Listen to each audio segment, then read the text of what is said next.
Yeah, and look, the thing is, if you've been doing anything for 30 odd years and build done it successfully, built the audience successfully, like you have, I mean, and you're dealing with you know vets, trainers, like companies with great new products, like the learning is phenomenal, and like your ability to have such a wide view on everything pets, whether it's the industry, whether it's the animals, whether it's how the individual pet owners feel, is it's a wealth of knowledge that I don't think many people in this world have, to be honest. So, I mean, being in your position has just given you, you know, such incredible knowledge, and it comes through every time I hear you talk about something that you can immediately walk into a situation and talk knowledgeably about things. And look, for a live show, that's a big ask of most people, because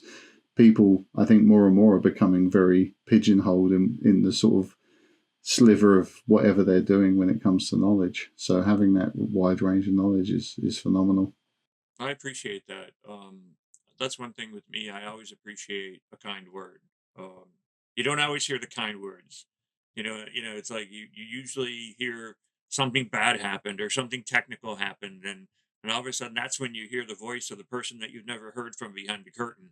But then all of a sudden, when it's so good and things are going well, you don't always hear those things. Um, but then again, it goes back to society and the way it is. But I, you know, like I said, I've been doing the show for so long and I've gone through so many transitions with it in terms of like technical stuff. Now you could pretty much do a show out of your hand. Whereas in the old days, if I traveled, which I did, I had to take like cases of stuff with me. I mean, the equipment was it was like carrying a couple of TVs with you, big TVs. Now they have flat screen. We didn't have that in the old days. Um, it was pretty crazy. But even then, it was fun and it was an experience. I got to do a show out of way back when, ironically, San Diego Zoo, and I did it with Joan Embry, and it was fascinating. I didn't know I was going to have an audience. They had chairs all put up, and when you're in radio, you're usually behind that curtain. Nobody sees your face or what you look like, or you don't have to get those nerves going because you're looking at like 1,000 people or whatever.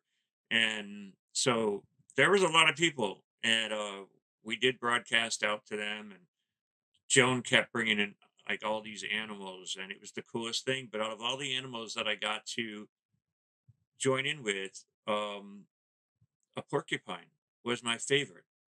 And ironically, it was like, you can't pet it because it's got the quills, but I got to feed him. And the weird part is when I fed this porcupine, which is common in porcupines, which I never knew, when they're eating something, it's like they make this sound of like, I don't know if you could hear that, but that's what he sounded like, and I was dying. I was like, oh my god, that's hysterical. But the face on him was so cute, you just want to pick him up and cuddle. But of course you can't. But he was amazing.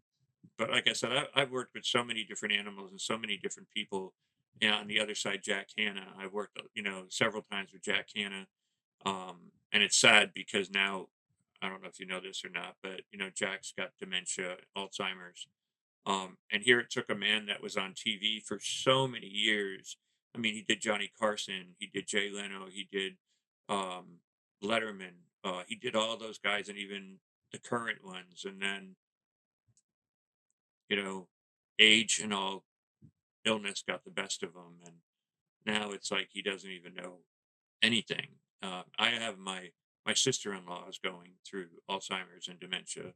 It's a horrible illness.